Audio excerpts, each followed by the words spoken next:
जय भीम। मेरा नाम आशित साबले है और मैं ये वीडियो आपको ये बताने के लिए बना रहा हूँ कि मेरे अंदर के कलाकार ने अब खुदकुशी कर ली है। मैं एक फ़िल्म बना रहा था और 2023 में उसकी शूटिंग हो गई, लेकिन उसकी जो तैयारी है वो दिसंबर 2022 से मैं कर रहा था और उसकी स्टोरी जो है वो 2014 में मैंने लिखी थी, जब भी मैं कॉलेज स्टूडेंट था। और 2014 से 2022 तक, इतने सालों तक, करीब वही 8-9 साल मैंने प्रोड्यूसर्स ढूँढे, बहुत से लोगों को मिला, लेकिन कोई रिस्पॉन्स नहीं आया था। तो मुझे लगा कि मैं नया हूँ, इसलिए मेरे ऊपर कोई पैसे नहीं लगा रहा है। तो फिर ये सारे स्ट्रगल्स मेरे फैमिली ने दिखे। तो मेरे माँ बाप ने बाद में 2022 में पापा रिटायर होने के बाद ऐसा डिसाइड किया कि हम ये जो फ़िल्म है तेरे दिमाग में ये बनाते हैं। तो मेरी मम्मी ने इसकी पूरी ज़िम्मेदारी ली और उसके प्रोडक्शन को सँभाला। और ये घर के ही पूरे पैसे हम लोग ने यूज़ किए, जो घर की सेविंग्स थी, और सब कुछ घर का दाँव पे लगा दिया और ये फ़िल्म बनाई, क्योंकि ये फ़िल्म एक टिपिकल कोई फॉर्मेट की नहीं है जो बॉलीवुड में हमें दिखती है। जैसे नॉर्मल लव स्टोरी होती है, हीरो हीरोइन और विलन वाला फॉर्मेट होता है, वैसी फ़िल्म नहीं है। थोड़ी एक्सपेरिमेंटल और थोड़ी आर्ट फ़िल्म काइंड ऑफ है। तो हमने मतलब मैंने ऐसा सोचा कि ठीक है, मैं नया हूँ, मुझे कोई जानता नहीं है, तो इसलिए कोई पैसे नहीं लगा रहा है, तो मुझे जितना आता है उतना मैं करके दिखाता हूँ। तो एटलीस्ट ये प्रोडक्ट देखने के बाद कुछ लोग सपोर्ट करेंगे। लेकिन पहले तो दिमाग में यही था कि इतने पैसे हैं अपने पास, कुछ वही 35-40 लाख के आसपास अमाउंट थी, तो उतने पैसों में फ़िल्म बना लूँगा, ऐसा मैंने सोचा था।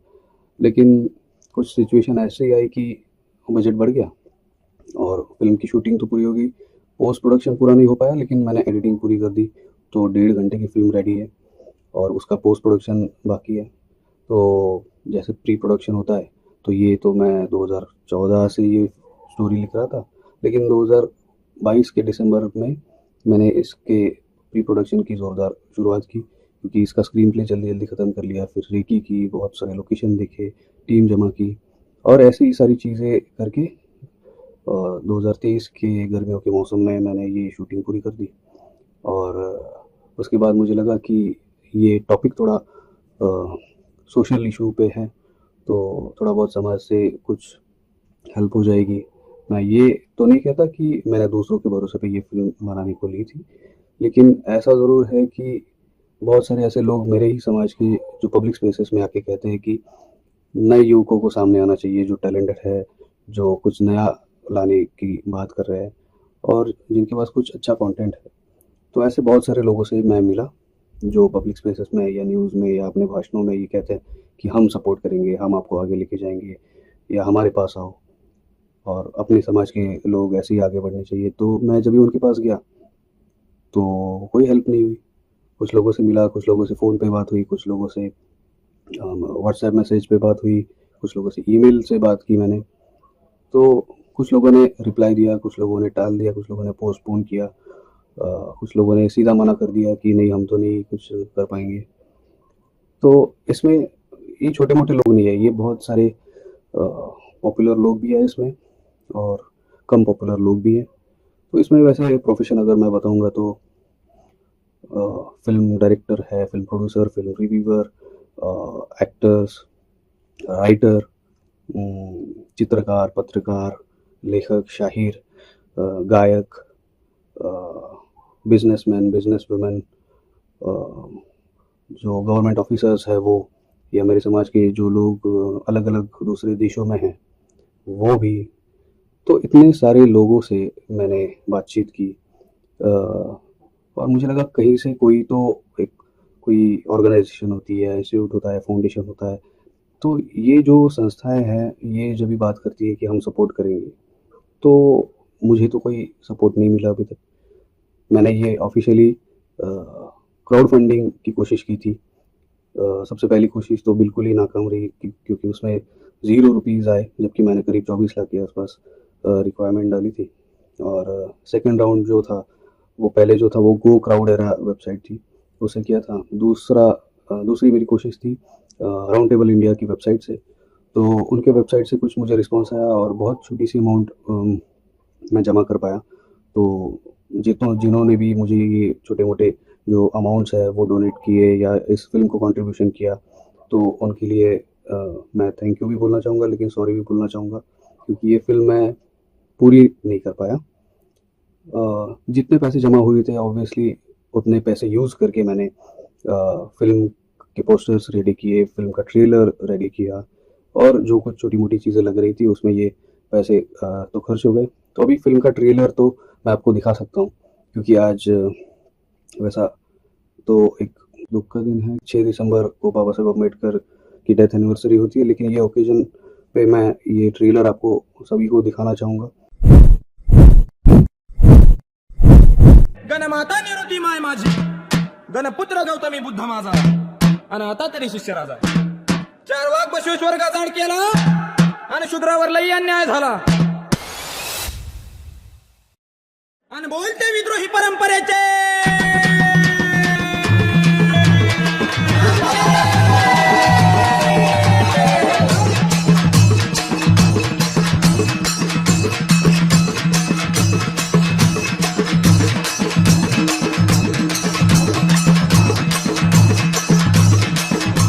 अरे पैसा नाही शिकायला कॉलेज होते बंद, डिग्री घेऊन नोकरी नाही झाला पसंत थंड, आग लागली घराला चिंता नाही तुला, तोंडवर काम काही विचारतोय मला, स्कोर काय झाला सांगा, स्कोर काय झाला, स्कोर काय झाला सांगा, स्कोर काय झाला. टीव्ही पुढे बसून नुसतं फोर आणि सिक्स, सट्टा बाजार सांगतोय मॅच हाय फिक्स, खेळ कसला आला एक गेम तुझा केला, तोंडवर करून काही विचारतोय मला, स्कोर काय झाला सांगा, स्कोर काय झाला, स्कोर काय झाला सांगा, स्कोर काय झाला, स्कोर काय झाला सांगा, स्कोर काय झाला, स्कोर काय झाला सांगा, स्कोर काय झाला.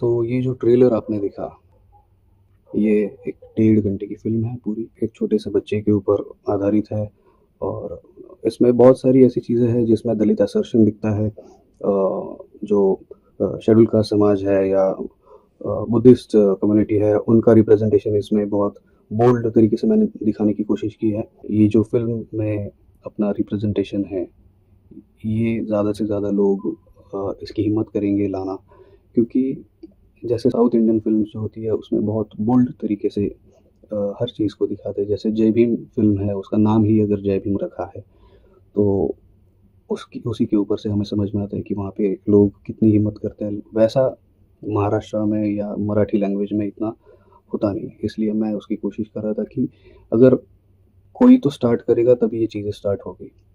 तो मैंने ये सोचा कि मैं ही स्टार्ट कर देता हूँ कि ऐसी भी फ़िल्म महाराष्ट्र में या मराठी लैंग्वेज में हो सकती है।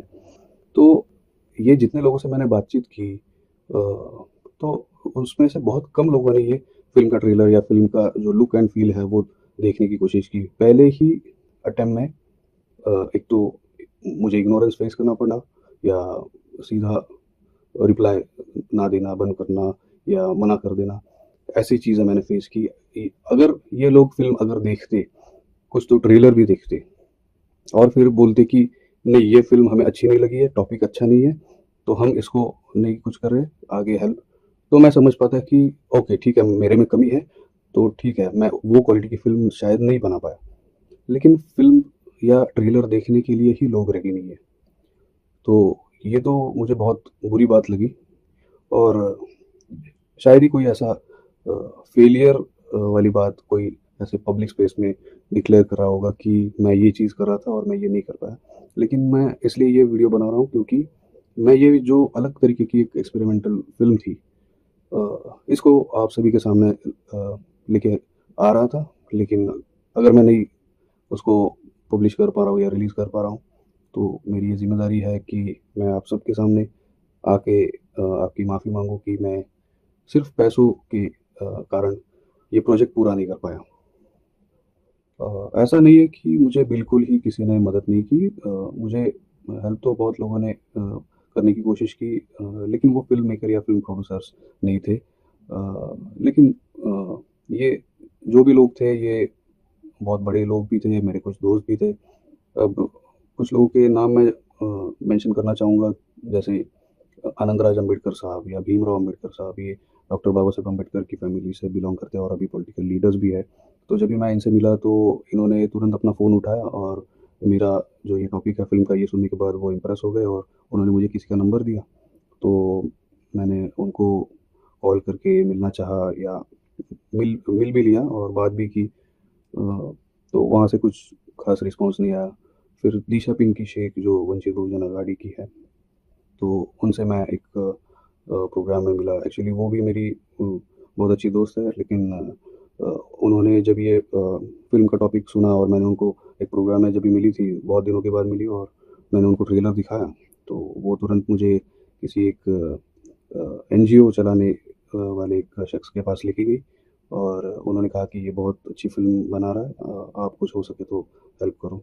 तो बाद में उन्होंने भी थोड़ा टाल दिया और मतलब उनके सामने तो ऑब्वियसली पॉज़िटिव एटीट्यूड था, लेकिन जब भी बाद में मैंने कॉल मैसेजेस किए, तो वही जो दूसरे का करते हैं, वैसे ही रिप्लाई ना देना या इग्नोर करना। तो ये बड़े लोग तो अपनी कोशिश तो करते थे, लेकिन सामने वाले इंसान जो हेल्प कर सकते थे, उन्होंने नहीं की। और ये बात मैं फिर से इन पॉलिटिकल लीडर्स के पास लेके नहीं गया, क्योंकि मुझे पता है कि ये समाज के बहुत एक अलग और बड़े टॉपिक्स के ऊपर काम कर रहे हैं और वो टॉपिक के सामने मेरा ये फ़िल्म का जो सब्जेक्ट है, ये बहुत छोटी चीज़ है उनके लिए। वैसे तो मेरे लिए ये बहुत इम्पोर्टेंट टॉपिक है, लेकिन मैंने ये सोचा कि ठीक है, उन्होंने अपना काम किया। मैंने उनसे हेल्प माँगी, उन्होंने एक नंबर दिया या किसी से मुलाकात करवाई और फिर उनको क्यों जाके तकलीफ़ दूँ? आगे का काम करना मेरी परेशानी है या मेरी ज़िम्मेदारी है। तो मैं वो करता था और सामने से रिस्पॉन्स नहीं आता था। आपने स्क्रीनशॉट्स भी देखे होंगे, ये कुछ व्हाट्सएप के स्क्रीनशॉट्स थे। इसमें कॉल्स तो अलग ही है, जिसके स्क्रीनशॉट या कॉल रिकॉर्डिंग मैं नहीं लगा सकता।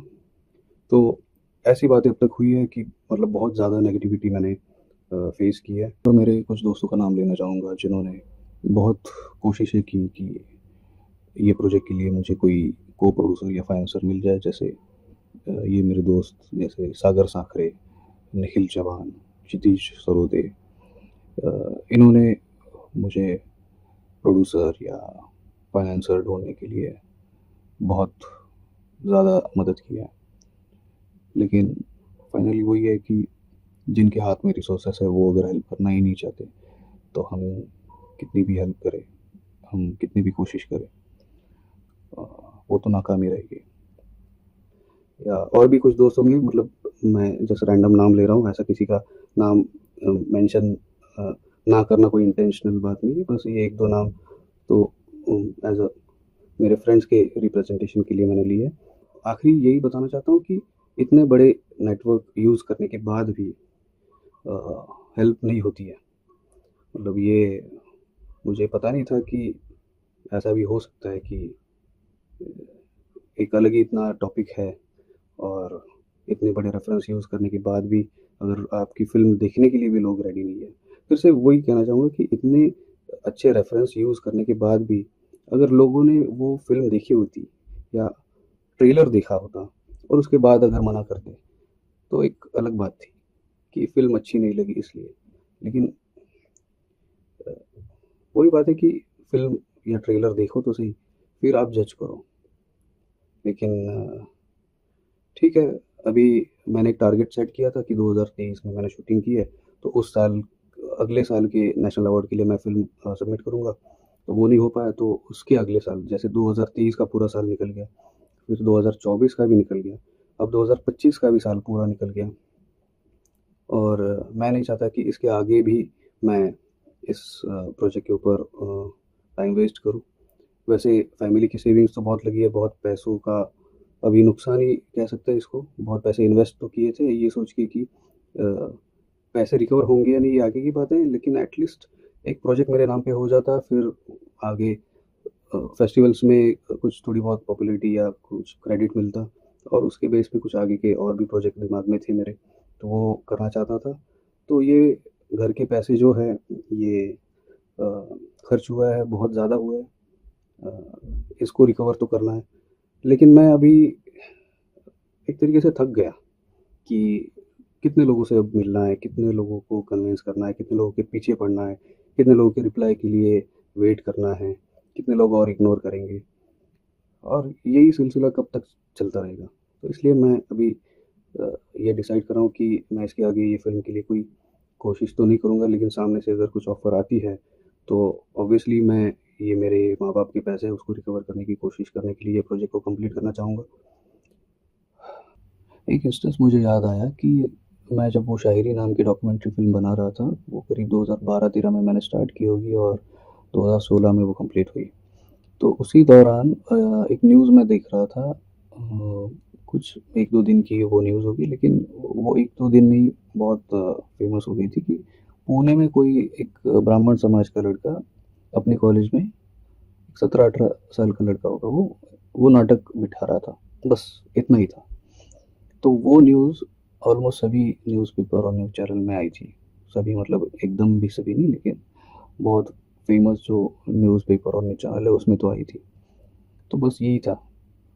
और दूसरी तरफ मैं भी करीब वही 17, 18, 19 साल का ही तभी रहूँगा।